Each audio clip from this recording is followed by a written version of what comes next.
In 2049, humanity went through a cataclysm. A disaster swept across the globe, and the air was filled with lethal gases. Humans were urgently relocated to underground temporary shelters. 3 weeks after the event, only a small area in the Arctic remained uncontaminated. Dr. Augustine, who was suffering from a terminal illness, decided to stay at the Barbeau Observatory in the Arctic. He became the only human left on Earth's surface. In the empty observatory, he drank, listened to music, and played chess with himself. Every day, he needed to rely on a machine for dialysis, which was essential for keeping him alive. Augustine was an outstanding astrophysicist. Decades ago, he proposed an astonishing hypothesis. The newly discovered Jupiter moon K23 was theoretically suitable for human habitation. At the time he presented this conclusion, a woman fell in love with him at first sight. They fell into a romantic relationship. Awaking from this memory, Augustine decided to check the current space missions being conducted by the space agency.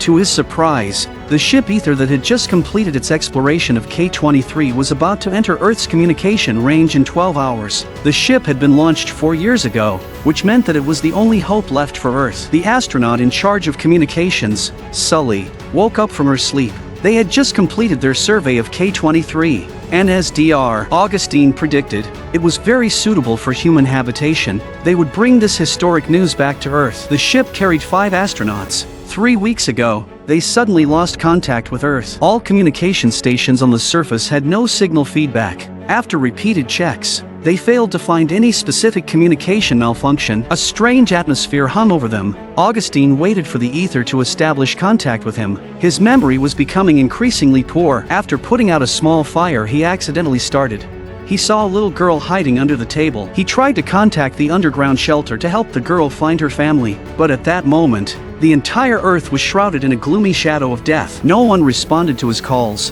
So, the girl became his only companion. She refused to speak. She only silently watched the man. He began to accept her, cooking for her, and taking care of her daily needs. When the girl drew an iris flower on paper, Augustine instinctively said Iris. At that moment, the girl stopped drawing and looked up at him. It turned out that the girl's name was Iris. The Ether finally entered Earth's communication range, but the Barbeau Observatory's antenna signal was too weak to establish contact with the ship. Augustine fell into despair again. The Ether continued its journey in silence, though there was no communication with the astronauts. The closer they got to Earth, the more excited they became. Iris and Augustine grew closer. The girl seemed to be very interested in the various instruments in the observatory. At night, they watched the stars together, and Augustine once again fell into his memories. When he was young, his only focus was the vast universe and humanity's great mission. He threw himself into scientific research, completely neglecting his wife. His wife finally couldn't stand the man who only looked up at the stars and left him. Late at night,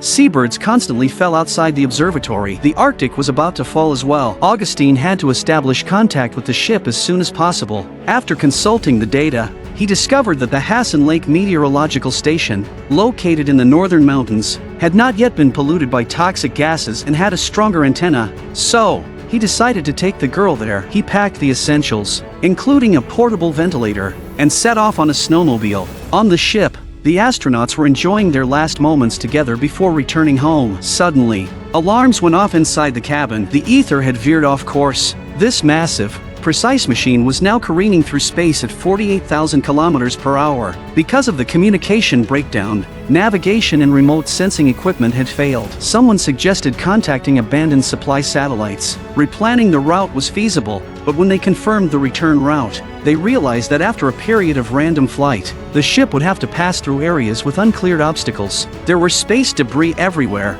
and no one knew what they might encounter. Augustine and Iris began their difficult journey across the polar region. Along the way, they found a crashed plane. The pilot inside the cockpit, dying, begged Augustine to end his life. He must have witnessed scenes from hell, but Augustine couldn't give up. He had to take care of Iris and contact the silent Ether. That might be humanity's last hope. He remembered when he was young, and after his wife left him, she gave birth to their child. Father and daughter never had a chance to meet. The Ether wandered into the unknown space of the universe, but inside the ship, the astronauts were excited about the new life that was about to be born. Sully and Commander Adewole were a couple, and they were about to welcome the fruit of their love. They discussed what name to give the girl who was conceived in space. Happiness and joy filled the spacecraft. Augustine and Iris continued toward Hassan Lake. The journey was incredibly long. On the ice field, they discovered a research station left by a Norwegian expedition team. It was a more reliable temporary shelter than a tent, so they decided to spend the night there. On the vast Arctic ice cap,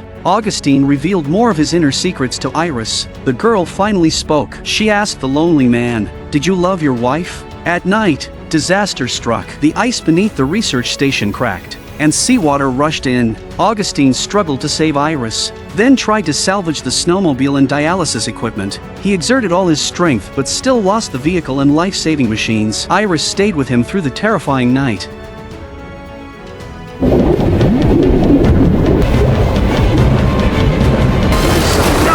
They continued on their way. Food was gone. Augustine's sick body had made it harder for him to move. He barely kept himself alive with medicine, but he kept encouraging Iris. Having lost their tent, they dug a hole in the snow and hid Iris under his body to protect her from the cold. In the raging blizzard, he raised a gun to drive off the approaching wolves. He gradually lost strength and collapsed on the snowfield. In his daze, he saw a bright light shining on him, as if it were a divine miracle from God. He thought he saw the figure of his wife, but when his vision cleared, he realized it was Iris standing in front of him. Iris led him forward, and not far ahead was the Hassan Lake Meteorological Station. Using the equipment at Hassan Lake, Augustine was able to establish contact with the ether, but just as they began their conversation, the ship entered the asteroid belt. Countless ice chunks and rocks slammed into the ether, and after a round of attacks, the ship was severely damaged. The communication radar was completely destroyed, and contact with Earth was once again cut off. Other parts could be repaired by robots, but reinstalling the radar had to be done by astronauts. So, they decided to send a team on a spacewalk. 2 female astronauts, Sully and Maya, would complete the task. Adewole, worried about Sully's safety, decided to join the spacewalk as well. The 3 of them exited the cabin. Young astronaut Maya was awestruck by the magnificent cosmos. Then they successfully completed the radar installation and repair, but just as they decided to return, another wave of asteroids attacked. The 3 of them hurriedly dodged, and Maya's safety tether got stuck. Fortunately, the problem was quickly resolved. They huddled close to the ship's hull, with debris flying past them like bullets. Once everything settled, they checked the ship's damage. Thankfully, the critical parts had not been damaged. The 3 of them seemed to be unharmed, but just as Maya slid back toward the ship, the blood in her helmet formed into a ball due to gravity and floated into her visor. She was injured. She looked at the blood in front of her with fear. Adewole checked her spacesuit and found that her back had been struck. It was a severe injury, and a rescue operation was launched. Adewole quickly brought her into the pressure cabin, and the ship's crew hurriedly sent a medical kit. But the pressurization process took time, and the injury was too severe. By the time the cabin door opened, it was too late. As Maya's helmet was removed, the spherical blood rushed out from her collar. The young astronaut had lost her life, and everyone fell into deep sorrow. At that moment, Earth appeared in front of them, but when they saw Earth, they were greeted by even greater shock and pain. This once beautifully blue planet was now surrounded by dark gases, rolling clouds resembling roaring waves, or perhaps burning flames. They finally understood why there had been no response. This planet had suffered a tremendous disaster. After repairing the radar, the ship finally re-established contact with Augustine. Augustine informed them of the current situation. All of humanity was in underground shelters, awaiting death. There was no need for the ship to land on Earth anymore. He also gave the astronauts his suggestion: return to the K-23 planet. The engineers verified the feasibility of this plan, but Captain Mitchell was determined to return to Earth. After 20 years in space,